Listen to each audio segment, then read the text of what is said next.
যোৰহাটৰ মৌবন্দা এৰালতলী পথাৰত কৃষিভূমিত উদ্যোগ স্থাপন সম্পৰ্কত সংবাদমেল।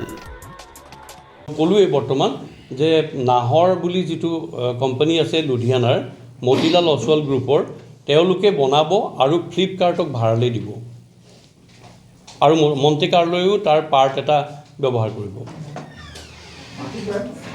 কি কৈছে? মাটি তাত আছে আমাৰ 24 বিঘা, তাৰে 4 বিঘা পথ আৰু প্ৰায় 20 বিঘা আমাৰ ব্লকটোৰ কাৰণে ব্যৱহাৰ হ'ব। ক্লাছ চেঞ্জ এতিয়ালৈকে হোৱা নাই। আমাৰ এপ্লিকেশ্যন দিয়া হৈ গ'ল, সকলো মাটিৰে এপ্লিকেশ্যন দিয়া হৈ গ'ল ক্লাছ চেঞ্জৰ কাৰণে। আৰু আমাৰ লোকেল গাঁৱৰ মানুহেও NOC বিলাক গোটেইখিনি মানুহে দিলে, প্ৰায় কোনো মানুহে বাকী নাই, সেইখিনি সকলো মানুহে প্ৰায় NOC আমাক প্ৰদান কৰিছে। আমিতো একো বনোৱা নাই তাত এতিয়ালৈকে, ক্লাছ চেঞ্জ নোহোৱাকৈ বনাব নোৱাৰি, সেইকাৰণে আমি বিপদত আছোঁ।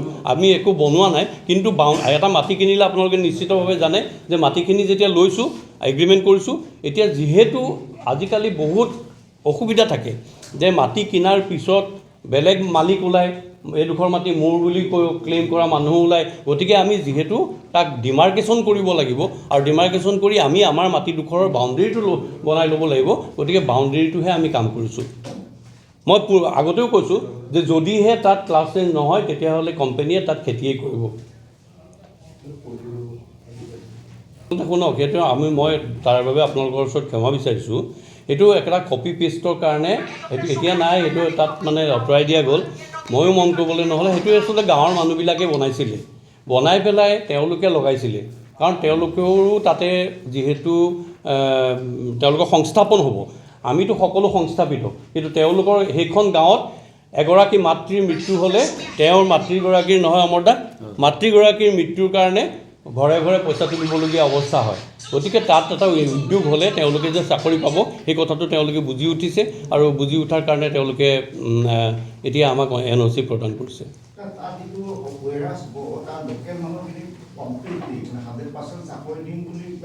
অঁ হয়, লিখা আছে আমাৰ লগত এটা এগ্ৰিমেণ্ট হৈছে, স্থানীয় লোকসকলৰ যোগ্যতা অনুসৰি প্ৰথমতে লোকেল মানুহখিনিয়ে তাত প্ৰেফাৰেঞ্চ পাব। হয় হয়, নহয় তাতে আমাৰ ধৰক 1300মান এমপ্লয়ী লাগিব 3টা শ্বিফ্টত। গতিকে সিমানখিনি এমপ্লয়ী একেবাৰে লোকেল মানুহখিনিয়ে ফুলফিল কৰিব যদি নোৱাৰে, তেতিয়াহ'লে আমি বাহিৰলৈ যাম। অঁ, বাকীখিনি যিমান তেনেকৈ গৈ থাকিব, বাঢ়ি গৈ থাকিব। ধৰক আমাৰ এৰিয়াৰ লোকেল বুলি ক'লে কি, একেবাৰে ঘৰৰ কাষৰ 4জনেইটো নহয়, গোটেই সমগ্ৰ যোৰহাট জিলাখন আছে। যোৰহাট জিলাই কাভাৰ কৰিব নোৱাৰিলে আমাৰ কাষৰ গোলাঘাট, শিৱসাগৰ জিলা আছে। তেতিয়া আমাৰ কাষৰ চুবুৰীয়া মানুহেই নিশ্চিতভাৱে তাত চাকৰি কৰিবলৈ আহিব। ডাইৰেক্টলি ইনডাইৰেক্টলি প্ৰায় 2000 যুৱক যুৱতী তাৰ পৰাই উপকৃত হ'ব। কাৰণ তাতে বহুত সৰু সৰু গাড়ী লাগিব বস্তুবিলাক অনা নিয়া কৰিবলৈ, সেইবিলাক কোম্পানীয়ে ক্ৰয় নকৰে, ভাড়াতেই লয়। গতিকে সেইখিনি লোকো তাৰ পৰা লাভান্বিত হ'ব। আৰু যদিহে শিৱসাগৰৰ পৰা বা গোলাঘাটৰ পৰা এজন যুৱকে চাকৰি কৰিবলৈ আহে, তেতিয়াহ'লে তেওঁ ওচৰতে এটা ভাড়াঘৰ বিচাৰিব। সেই ভাড়াঘৰ ইত্যাদিৰ পৰাও আমাৰ স্থানীয় লোকসকল লাভান্বিত হ'ব। প্ৰকৃতপক্ষে এৰালতলী পথাৰত উদ্যোগ স্থাপন কৰিবলৈ ব্যৱস্থা কৰা নাই। এক আন্তঃৰাষ্ট্ৰীয় মানৰ ৱেৰহাউচ নিৰ্মাণৰ বাবেহে ব্যৱস্থা কৰা হৈছে। যি স্থানত নিৰ্মাণ কৰিবলৈ লোৱা হৈছে, সেই প্ৰচাৰসমূহ বহু বছৰ ধৰি চন পৰি আছে। গতিকে তাত ৱেৰহাউচ নিৰ্মাণ কৰিলে নিবনুৱা সমস্যাৰ সমাধান কৰিব পৰা যাব বুলি সংবাদ মেলখনত সদৰি কৰে। আচ্ছা, সকলোকে নমস্কাৰ জনাইছোঁ।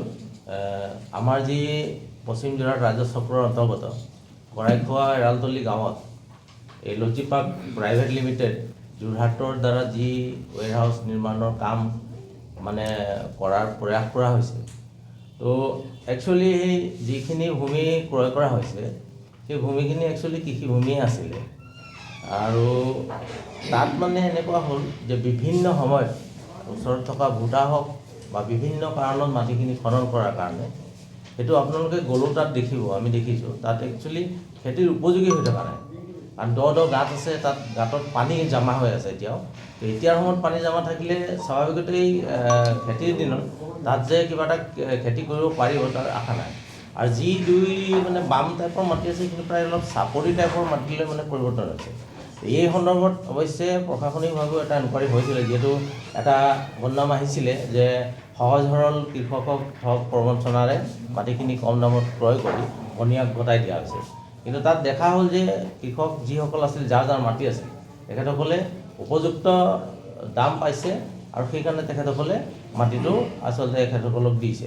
প্ৰথম অৱস্থাত আমাৰ স্থানীয় ৰাইজৰ আপত্তি আছিল যে তাত একচুৱেলি হ'ব কি, কিন্তু আমি পিছত যেতিয়া গম পালোঁ যে তাত কোনো প্ৰদূষণযুক্ত কোনো ইণ্ডাষ্ট্ৰী নহয়। গতিকে প্ৰদূষণযুক্ত যেতিয়া ইণ্ডাষ্ট্ৰী নহয়, তেতিয়া কাজেই সেইটো ধৰি লওক আমাৰ মানুহেই হওক বা জীৱ জন্তুৱেই হওক, তেওঁলোকৰ জীৱনৰ কাৰণে কোনো ভাবুকি নাহে। আৰু সেইকাৰণে যোৱা 22 তাৰিখে এখন আমাৰ সভা হৈছিল তাত, য'ত মানে আপোনাৰ গাঁওবুঢ়া, স্থানীয় গাঁওবুঢ়া উপস্থিত আছিলে। তাতে কিছুমান আমি এখেতসকলক আমি কিছুমান চৰ্ত বান্ধি দিলোঁ যে এইখিনি চৰ্ত যদি আপোনালোকে বান্ধে, তেতিয়াহ'লে আমাৰ স্থানীয় তাত যি বসবাস কৰা মানুহ আছে, এই স্থানীয় মানুহখিনিৰ কোনো ধৰণৰ আপত্তি নাথাকিব। তো তাতে প্ৰথম চৰ্তটো আছিলে যে আমাৰ যিটো প্ৰকল্প এখেতসকলে বনাব, যদিহে সেই প্ৰকল্পটো প্ৰদূষণযুক্ত হয়, তেতিয়াহ'লে স্থানীয় ৰাইজ তাত সন্মত নহয়। দ্বিতীয় কথা হৈছে যে তাৰ যি নিৰ্মাণ কাম হ'ব, এই নিৰ্মাণ কামত স্থানীয় শ্ৰমিক ব্যৱহাৰ কৰিব লাগিব আৰু স্থানীয় যুৱক যিসকল আছে, তো সেই যুৱকসকলক তাত যি নিৰ্মাণ সামগ্ৰীৰ প্ৰয়োজন আছে, যুৱকক সেইখিনি যোগান ধৰাত অগ্ৰাধিকাৰ দিব লাগিব। ইয়াৰ পিছতে এটা কথা ইয়াত আছিলে যে এটা এনেকুৱা প্ৰস্তাৱ আছে যে এখেতসকলে যেতিয়া আমাক কৈছে যে প্ৰদূষণযুক্ত নহয়, বা স্থানীয় লোকসকলে আজি আপোনালোককো কৈছে যে তাত সংস্থাপন পাব। স্থানীয় লোক বুলিলে অকল তাৰ আশে পাশে বসবাস কৰি থকা লোকসকলেই নহয়, স্থানীয় লোকসকলে আমি অঞ্চলৱৰ্তী চাব লাগিব। যোৰহাটো আজি স্থানীয় বুলি ক'ব লাগিব। গতিকে তেনে ক্ষেত্ৰত মানে আমাৰ এটা এনেকুৱা ধৰণৰ এগ্ৰিমেণ্ট আমি কৰিছোঁ যে যদিহে অনাগত দিনত যি সংস্থাপনৰ কথা আছে, নিউ সংস্থাপনৰ ক্ষেত্ৰত কিবা কাৰণত যদি এখেতসকলে আমাৰ লগত কৰা এগ্ৰিমেণ্টটো, চুক্তিটো বা আমাক দিয়া কথাটো যদি এখেতসকলে নাকচ কৰে, বা স্থানীয় যুৱক যুৱতী তাত সংস্থাপন হ'বলৈ যাওঁতে যদি কিবা সমস্যা হয়, তেতিয়াহ'লে আমি যি স্থানীয় NOC আমি দিছোঁ, এই স্থানীয় NOCটো লগে লগে কাৰ্যকৰী হোৱাকৈ নাকচ হ'ব। এইটো প্ৰধান চৰ্ত আছিল।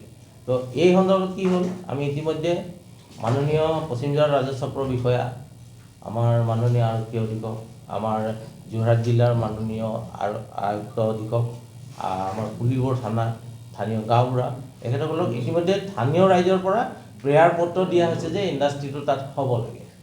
কাৰণ ইণ্ডাষ্ট্ৰীটো হ'বলৈ যাওঁতে তাত কোনো ধৰণৰ আমি খেলি মেলি দেখা নাই। আৰু যিহেতু যিটো অঞ্চলত ইণ্ডাষ্ট্ৰী হ'ব তাৰ 98% মানুহেই দিন হাজিৰা কৰি চলা মানুহ। তাত এনেকুৱাও হয় যে মানুহ এজন ঢুকাই গ'লে কেতিয়াবা চান্দা তুলিবলগীয়া কণ্ডিশ্যন আহে। গতিকে আৰ্থিকভাৱে আমি অলপমান সবল হ'ম বুলি, বা স্থানীয় মানুহসকলে তাত কাম বন পায়, যুৱক যুৱতী, চাকৰিটো বেলেগ কথা, কিন্তু সকলো মানুহেতো চাকৰি নকৰে, কাৰণ শিক্ষাগত কথা বা তেখেতসকলৰ নিজৰ কথা আছে।